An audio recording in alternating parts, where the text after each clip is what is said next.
नमस्कार दोस्तों, मैं राजकुमार ठेनुआ आज आपको बताऊंगा पोल जीरो प्लॉट के बारे में। अगर आपको कोई ट्रांसफर फंक्शन दिया हुआ है तो आप उसके लिए पोल जीरो प्लॉट कैसे बना सकते हैं।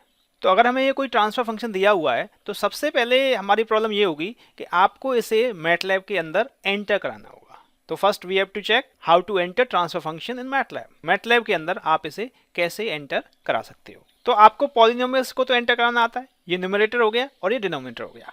तो न्यूमरेटर को अगर आपको एंटर कराना है मैटलैब के अंदर तो कैसे करोगे। आपने लिख लिया सपोज समझने के लिए न्यूमरेटर NUM, वो 1 और 2। 1 क्यों आ रहा है, क्योंकि s का जो कोफिशिएंट है दैट इज 1। उसके बाद ये आपका कांस्टेंट हो गया दैट इज 2। उसके बाद आप डिनोमिनेटर को एंटर करा लीजिए। डिनोमिनेटर आपने एंटर करा लिया 1 4 5। 1 एस स्क्वायर के करस्पॉन्डिंग आ गया, 4 एस के करस्पॉन्डिंग और 5 कांस्टेंट। क्लियर है। उसके बाद अब आपको ट्रांसफर फंक्शन अगर क्रिएट करना है तो आप लिखेंगे h is equal to TF। TF is the function to create transfer function. इसकी मदद से आप ट्रांसफर फंक्शन क्रिएट कर सकते हैं। तो आपको न्यूमरेटर पास कराना होगा देन डिनोमिनेटर। तो न्यूमरेटर को हमने NUM में स्टोर कराया है और डिनोमिनेटर को DEN में कराया है। तो नम कोमा डिनोमिनेटर। क्लियर है। तो इससे आपको ट्रांसफर फंक्शन एंटर हो जाएगा मैटलैब के अंदर। तो आइए देख लेते हैं। तो इसे हम कमांड विंडो पे लिख लेते हैं, कोई दिक्कत नहीं है बिकॉज 3 लाइन है, कोई प्रोग्राम बनाने की आवश्यकता नहीं है। तो आपने लिखा, देखिए न्यूमरेटर लिखा आपने, डिनोमिनेटर और h is equal to TF, numerator denominator लिखा तो आपको ट्रांसफर फंक्शन दिख गया s plus 2 upon s square plus 4s plus 5। Enter हो गया। अच्छा लग रहा है देखने में। तो आसानी से आप इसे एंटर करा सकते हैं। उसके बाद अब आपको इसका पोल जीरो प्लॉट बनाना है। तो पोल जीरो प्लॉट बनाने के लिए फंक्शन होता है pz मैप। तो pz मैप में जो आपने ट्रांसफर फंक्शन क्रिएट किया है उसे पास करेंगे तो आपको पोल जीरो प्लॉट मिल जाएगा। तो देख लेते हैं।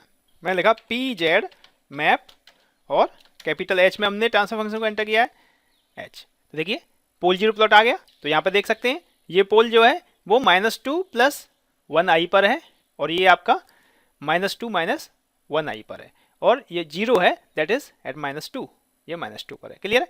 आप इसे और थोड़ा अच्छा कर सकते हैं। ये तो एस प्लेन में आपको जैसे दिख रहा है इस तरीके से हो गया।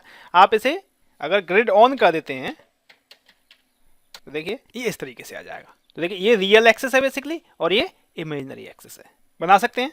उसके बाद अब अगर आपको फाइंड करना है पोल और जीरोस की वैल्यू, आपने पोल जीरो प्लॉट बना लिया लेकिन आप अगर पोल जीरो की से वैल्यू जानना चाह रहे हैं और उसे प्लॉट नहीं करना चाह रहे हैं तो कैसे करेंगे। तो उसके लिए आपको क्या करना होगा, न्यूमरेटर में तो आपने एंटर करा लिया था। डिनोमिनेटर में एक फंक्शन होता है TF टू ZP और न्यूमरेटर और डिनोमिनेटर को पास कर देना है इसमें और ZP में इसका आउटपुट आपको ले लेना है। तो देख लीजिए आपने लिखा Z, P is equal to TF to ZP और न्यूमरेटर और डिनोमिनेटर हमने पहले एंटर करा चुके हैं तो इस वजह से मैं दोबारा एंटर नहीं करा रहा हूं। तो यहाँ पे न्यूमरेटर डिनोमिनेटर।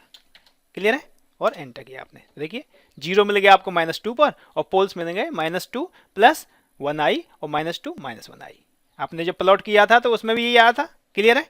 तो आप चाहें तो सिर्फ वैल्यू निकाल सकते हैं। वैल्यू निकालने के लिए TF टू ZP फंक्शन है। ठीक है। और अगर आपको प्लॉट करना है तो उसके लिए pz मैप फंक्शन है। क्लियर है। ऐसे ही आप दूसरा एग्जांपल भी देख सकते हैं। यहाँ पर हमने ट्रांसफर फंक्शन लिया है s square upon s square minus 2s minus 3।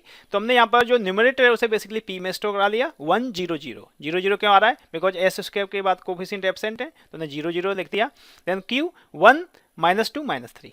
Clear है। और उसके बाद आपने लिखा ZP is equal to TF to ZP P, Q।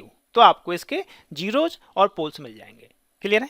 तो आप इसके फैक्टर करके देखिएगा तो आपको पोल्स मिल जाएंगे और जीरोज तो आपको दिख रहे हैं कि ऑरिजिन पर 2 0 है। तो इसे रन करके देख लेते हैं।